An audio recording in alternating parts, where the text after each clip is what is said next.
जय हिंद साथियों। आज हम बात करेंगे एक ऐसे दिन की जिसके बारे में शायद बहुत ही कम लोग जानते हैं। आज 30 अक्टूबर नेशनल चेकलिस्ट डे।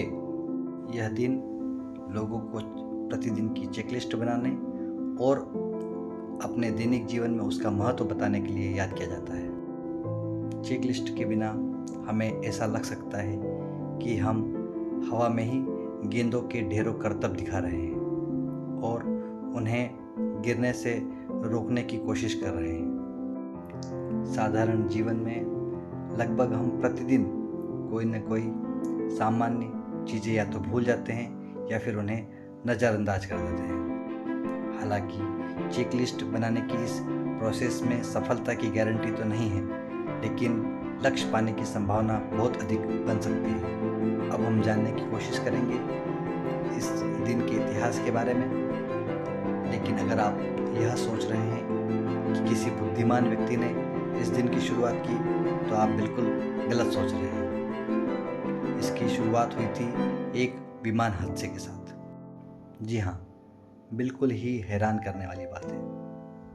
दूसरे विश्व युद्ध के दौरान पायलटों की सुरक्षा के मद्देनज़र इस चेकलिस्ट की शुरुआत हुई थी।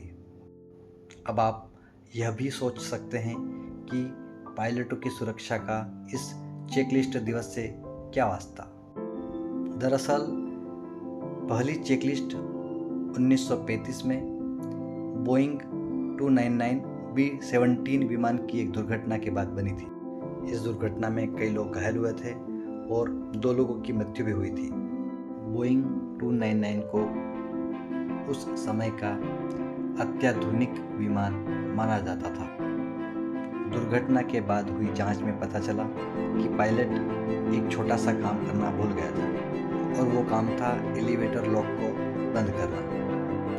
इस छोटी सी चूक के बाद पीच ने कंट्रोल को कोई जवाब नहीं दिया और विमान असुरक्षित होकर दुर्घटनाग्रस्त हो गया। अब चूंकि हम यह तो नहीं कह सकते कि किसी भी छोटी सी भूल से कोई दुर्घटना ही होगी, लेकिन छोटी छोटी बातों को अगर याद रखा जाए तो हो सकता है कि कई बड़े काम हम आसानी से कर सकते हैं।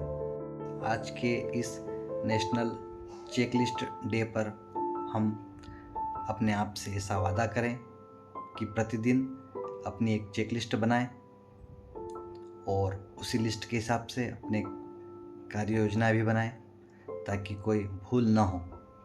और इस दिन का महत्व इसीलिए बढ़ता है कि प्रतिदिन कोई न कोई गलती हमसे होती ही रहती है, वो गलतियां ना हो और वो गलती किसी बड़ी दुर्घटना में तब्दील ना हो। जय हिंद।